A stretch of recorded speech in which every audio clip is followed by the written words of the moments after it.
নমস্কার বন্ধুরা, আজকে আমি বানাবো ঝাল ঝাল জালি পিঠা। এই কনকনে ঠান্ডায় কিন্তু এই ঝাল ঝাল জালি পিঠাটা কিন্তু পুরো জমে যাবে। আর খুবই সহজভাবে বানানো যায়, হাতের কাছে সামান্য কয়েকটা উপকরণ দিয়ে কিন্তু এই পিঠাটা বানানো যায়। খুবই সহজভাবে বানিয়ে দেখাবো, আশা করছি আপনাদের ভালো লাগবে। তো পুরো ভিডিওটা না টেনে দেখবেন, অনেক ভালো লাগবে।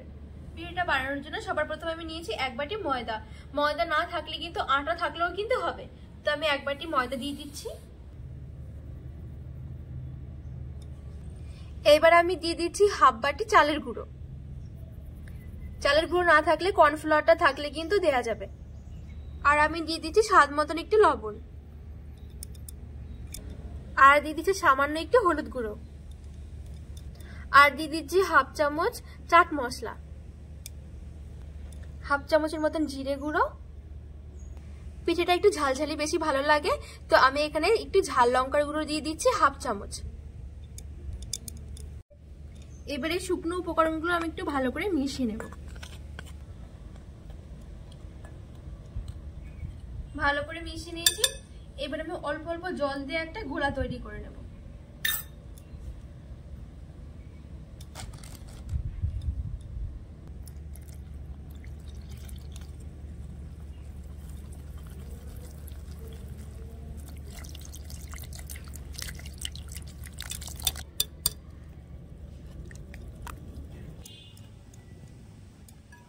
খুব ভালো করে আমি মিশিয়ে নিয়েছি।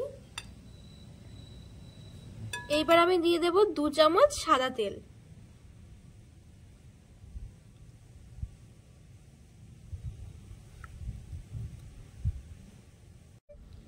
এবার ভালো করে তেলটা মিশিয়ে নেব। এই তেলটা দিলে পিঠাটা বেশ ক্রিস্পি ক্রিস্পি ভাব হবে।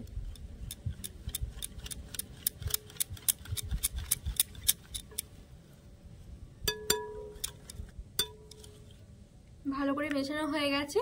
আর এই গোলাটা খুব বেশি একটা পাতলাও নয় কিন্তু, খুব বেশি একটা কিন্তু ঘনও নয়। এবার আমি এরকম একটা প্লাস্টিকের ব্যাগ নিয়েছি। এরকম প্লাস্টিকের ব্যাগগুলো না থাকলে যে কোনো চিকচিকি প্যাকেট হলে কিন্তু হয়ে যাবে। এবার এরকম একটা গ্লাসের মধ্যে রেখে প্যাকেটের মধ্যে আমি যে গোলাটা তৈরি করেছি সেই গোলাটা ভরে নেব।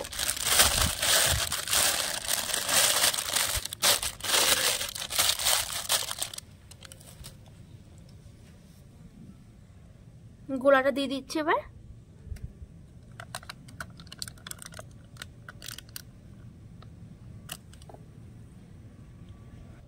আমি ভরে নিয়েছি গোলাটা এখানে। এবার চলুন আমি পিঠেগুলো বানাই। এবার খোলার মধ্যে আমি একদম অল্প করে একটুখানি তেল ব্রাশ করে নেব।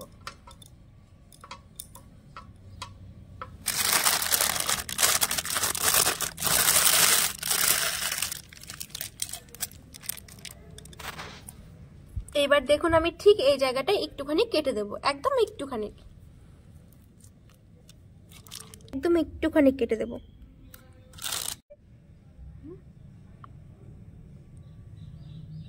দেখুন ঠিক এরকম আমি একদম অল্প করে কেটে নিয়েছি। এইদিকে কিন্তু খোলাটা আমার খুব সুন্দর করে গরম হয়ে গেছে। এবার আমি এরকম করে গোল গোল গোল গোল করে ঘুরিয়ে ঘুরিয়ে দিয়ে দেবো।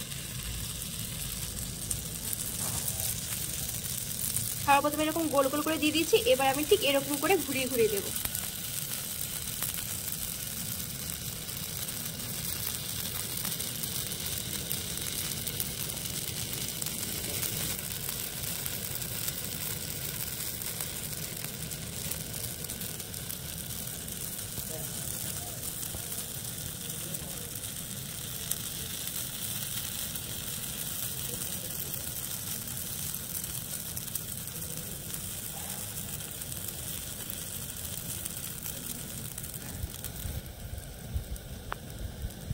এবারে দেখুন উপর থেকে কিন্তু কালারটা কিন্তু চেঞ্জ হয়ে গেছে, কিন্তু পুরো শক্ত হয়ে গেছে। এবার আমি ঠিক উল্টে ওই পিঠটাও এরকম করে ভেজে নেব।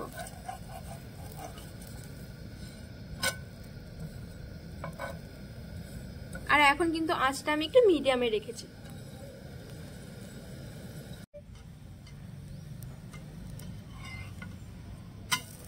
উল্টে পাল্টে আমি এরকম দুটো পিঠে একটু ভালো করে কড়া কড়া করে ভেজে নেব। একটু কড়া কড়া হলে পিঠেটা বেশ ভালো লাগে খেতে।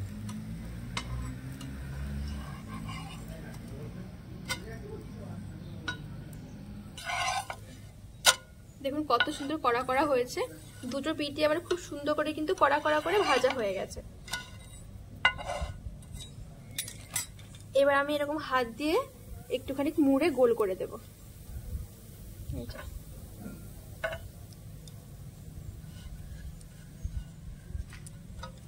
এই দেখুন এখানে আমার একটা পিঠে হয়ে গেছে।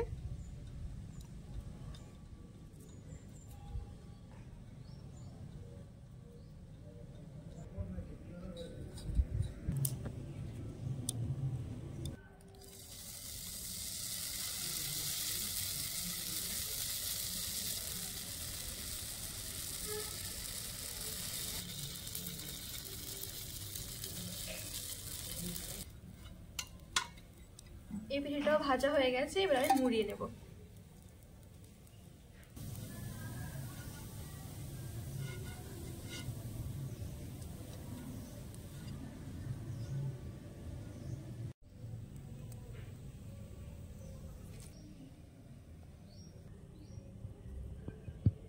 সব পিঠেগুলো দেখুন আমার বানানো হয়ে গেছে, আর কত সুন্দর লাগছে দেখুন, পুরো জালি জালি পিঠেগুলো কতটা মুচমুচে হয়েছে দেখুন, কত সুন্দর হয়েছে পিঠেগুলো। চাইলে কিন্তু আপনারা কিন্তু খেজুরের গুড় দিয়েও খাওয়া যাবে, ঝাল মিষ্টি লাগবে। আর যদি কষা মাংস থাকে গরম গরম তাহলে তো কোনো কথাই নেই, পুরো জমে যাবে। তো রেসিপিটা ভালো লাগলে অবশ্যই চ্যানেলটিকে সাবস্ক্রাইব করে পাশে থাকার অনুরোধ রইল।